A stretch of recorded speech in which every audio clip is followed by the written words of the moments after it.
Guys, central கவர்மெண்ட்லேருந்து நம்ம தமிழ்நாட்டில் மின்சாரத்துறை டிபார்ட்மெண்ட்லேருந்து வந்திருக்கக்கூடிய ஒரு நியூ பெர்மனன்ட் கவர்மெண்ட் ஜாப் பற்றி தான் இந்த வீடியோவில் நம்ம பார்க்க போகிறோம்.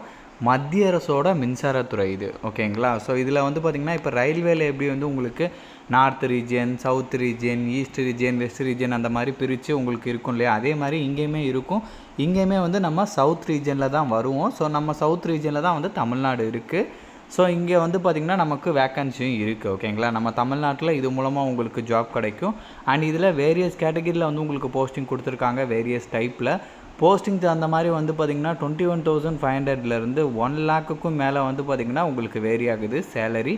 ஸோ இப்போ இதுக்கு எப்படி அப்ளை பண்ணுறதுலேருந்து இதோட ஃபுல் டீட்டெயில் வந்து நான் உங்களுக்கு ப்ரீஃபாக எக்ஸ்பிளைன் பண்ணுறேன். நீங்கள் வீடியோவை ஸ்கிப் பண்ணாமல் எண்டு வரைக்கும் பாருங்கள். அண்ட் இந்த மாதிரி வரக்கூடிய எல்லா அஃபீஷியல் கவர்மெண்ட் ஜாப் அப்டேட்டுமே நீங்கள் தெரிஞ்சுக்கணுன்னா கண்டிப்பாக நம்ம சேனலை சப்ஸ்கிரைப் பண்ணி வச்சுக்கோங்க. அண்ட் நம்மளோட டெலகிராம் அண்ட் வாட்ஸ்அப் குரூப்பில் நீங்கள் ஜாயின் பண்ணலான்னா அதோட லிங்க் டீட்டெயிலுமே கீழே டிஸ்கிரிப்ஷனில் கொடுத்துருக்கேன், அதுலேயுமே ஜாயின் பண்ணிக்க. கைஸ் லிசன், இதுதான் அஃபீஷியல் நோட்டிஃபிகேஷன். இதோட லிங்க்கு தென் அதுக்கப்புறம் வந்து அப்ளை பண்ணுறதுக்கான லிங்க்குன்னு சொல்லிட்டு எல்லாமே நான் கீழே டிஸ்கிரிப்ஷன்லையும் கொடுத்துருக்கேன், கண்டிப்பாக செக் பண்ணிக்கோங்க. ஸோ பவர் கிரிட்லேருந்து சென்ட்ரல் கவர்மெண்ட்டோட மின்சாரத்துறை டிபார்ட்மெண்ட்லேருந்து வந்திருக்கக்கூடிய நோட்டிஃபிகேஷன் தான் இது.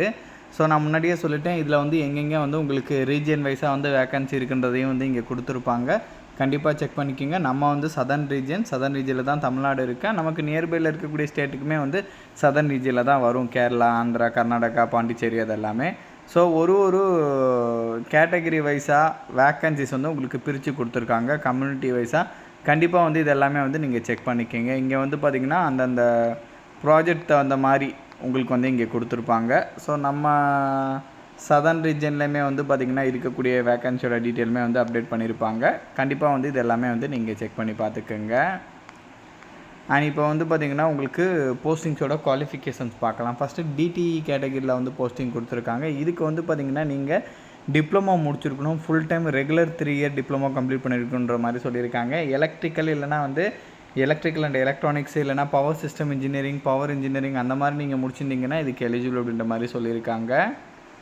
ஸோ தென் அதுக்கப்புறம் வந்து பார்த்திங்கன்னா டிடிசி கேட்டகிரி, இதுக்குமே வந்து பார்த்திங்கன்னா டிப்ளமோவில் நீங்கள் சிவில் இன்ஜினியரிங் வந்து முடிச்சிருந்தீங்கன்னா எலிஜிபிள் அப்படின்ற மாதிரி சொல்லியிருக்காங்க. ஸோ அதுக்கப்புறம் டிடிஎஸ் கேட்டகிரி, இங்கே டிப்ளமோவில் வந்து சர்வே இன்ஜினியரிங் வந்து நீங்கள் முடிச்சிருந்தாலும் ஓகே, இல்லை டிப்ளமோவில் சிவில் இன்ஜினியரிங் முடிச்சிருந்தாலும் ஓகே, எலிஜிபிள் அப்படின்ற மாதிரி சொல்லியிருக்காங்க.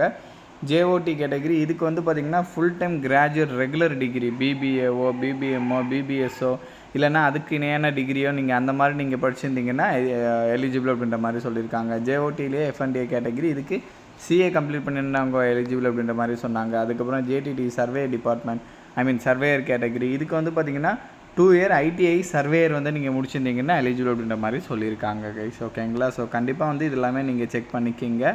டிப்ளமோ, டிகிரி, ஐடிஐ அப்படின்னு சொல்லிட்டு சான்ஸ் கொடுத்துருக்காங்க. அதே மாதிரி ஏஜை பொறுத்த வரைக்கும் வந்து பார்த்திங்கன்னா 27 இயர்ஸ் வரைக்கும் வந்து மேக்ஸிமம் ஏஜ் லிமிட் உங்களுக்கு சொல்லியிருக்காங்க. அண்ட் சேலரியை பொறுத்த வரைக்கும் டிடிஇ, டிடிசி, டிடிஎஸ், ஜேஓடியில் எஃப்என்டி அண்ட் ஹெச்ஆர், ஸோ இதுக்கெலாம் வந்து பார்த்திங்கன்னா உங்களுக்கு 24,000லேருந்து 1,08,000 வரைக்கும். அதே மாதிரி வந்து பார்த்திங்கன்னா அந்த ட்ரைனிங் வந்து பார்த்திங்கன்னா அந்த junior engineer, junior officer, so அதெல்லாமே முடிஞ்சு உங்களுக்கு வந்து பார்த்திங்கன்னா 25,000லேருந்து 1,17,500 வரைக்கும் கூட வந்து உங்களுக்கு இருக்குன்றதையும் சொல்லியிருக்காங்க. அதே மாதிரி வந்து ஜேடிடி சர்வே கேட்டகரிக்கு வந்து பார்த்திங்கன்னா 21,000லேருந்து 72,000 ருபீஸ் வந்து உங்களுக்கு சேலரி சொல்லியிருக்காங்க. பேசிக் பே வந்து பார்த்திங்கன்னா 21,000. ஸோ உங்களோட ட்ரைனிங் வந்து சக்ஸஸ்ஃபுல்லாக நீங்கள் கம்ப்ளீட் ஆன பிறகு வந்து பார்த்திங்கன்னா 21,500லேருந்து 74,000 சேலரி வந்து உங்களுக்கு ஸ்டார்ட் ஆகும் அப்படின்றதையும் சொல்லியிருக்காங்க. ஸோ கண்டிப்பாக இதெல்லாமே வந்து நீங்கள் செக் பண்ணி பார்த்துக்கோங்க. இங்கே ட்ரைனிங் டைமில் வந்து பார்த்திங்கன்னா இந்த சேலரி, ட்ரைனிங் முடிஞ்சு நீங்கள் சக்ஸஸ்ஃபுல்லாக உங்களோட ட்ரைனிங் கம்ப்ளீட் பண்ணிட்டீங்கன்னா இந்த சேலரி, அதே மாதிரி தான் வந்து ட்ரைனிங் டைமில் வந்து இந்த சேலரி உங்களுக்கு இருக்கும், ட்ரைனிங் முடிஞ்ச பிறகு இந்த சேலரி உங்களுக்கு இருக்கும். அதை தான் வந்து இந்த இடத்துல தெளிவாக சொல்லியிருக்காங்க.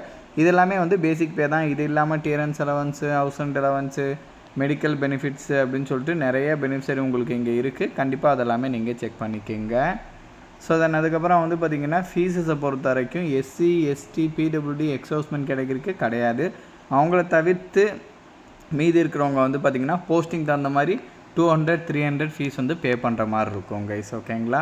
ஸோ தென் அதுக்கப்புறம் வந்து பார்த்திங்கன்னா ஏஜில் ரிலாக்ஸேஷன் இருக்குது. நான் 27 இயர்ஸ் வரைக்கும் இருக்கிறவங்க எலிஜிபிள் சொன்னேன் இல்லையா? இது இல்லாமல் ஓபிசியாக இருந்தீங்கன்னா உங்களுக்கு 3 இயர்ஸ் ஏஜில் ரிலாக்ஸேஷன் இருக்குது, 30 வரைக்கும் நீங்கள் எலிஜிபிள். எஸ்சி எஸ்டினா 5 இயர் ஏஜில் ரிலாக்ஸேஷன் இருக்குது. நீங்கள் 32 வரைக்கும் எலிஜிபிள். பிடபிள்யூடிக்கு கம்யூனிட்டிக்கு தகுந்த மாதிரி 10 இயர்ஸ் 13 இயர்ஸ் 15 இயர்ஸ் வரைக்கும் கூட கொடுத்துருக்காங்க. கண்டிப்பாக அதெல்லாமே வந்து நீங்கள் செக் பண்ணி பார்த்துக்குங்க. ஸோ தென் அதுக்கப்புறம் வந்து பார்த்திங்கன்னா அந்த டெஸ்ட்டுக்கான டீட்டெயிலாம் வந்து உங்களுக்கு கொடுத்துருக்காங்க. செலெக்ஷன் டீட்டெயில், செலெக்ஷனை பொறுத்த வரைக்கும் வந்து பார்த்திங்கன்னா ரிட்டன் டெஸ்ட்டு இல்லைனா கம்ப்யூட்டர் பேஸ்டு டெஸ்ட்டு இதில் ஏதாச்சும் ஒன்று நடக்கும் அப்படின்ற மாதிரி உங்களுக்கு சொல்லியிருக்காங்க. ஸோ அது வந்து பார்த்திங்கன்னா ஒரு போஸ்டிங் தகுந்த மாதிரி வந்து பார்த்திங்கன்னா அதோட அப்டேட் வந்து இங்கே கொடுத்துருக்காங்க. கண்டிப்பாக இதெல்லாமே வந்து நீங்கள் செக் பண்ணி பாருங்கள். ஸோ இதோட எக்ஸாம்ஸை பொறுத்த வரைக்கும் நம்ம தமிழ்நாட்டில் சென்னையில் வந்து எழுதிக்கலான்றதையும் சொல்லியிருக்காங்க கைஸ். கண்டிப்பாக செக் பண்ணிக்கோங்க. அதே மாதிரி ஆன்லைனில் ஸ்டெப் பை ஸ்டெப்பாக எப்படி அப்ளை பண்ணுறது அப்படின்ற இன்ஸ்ட்ரக்ஷனுமே கொடுத்துருக்காங்க.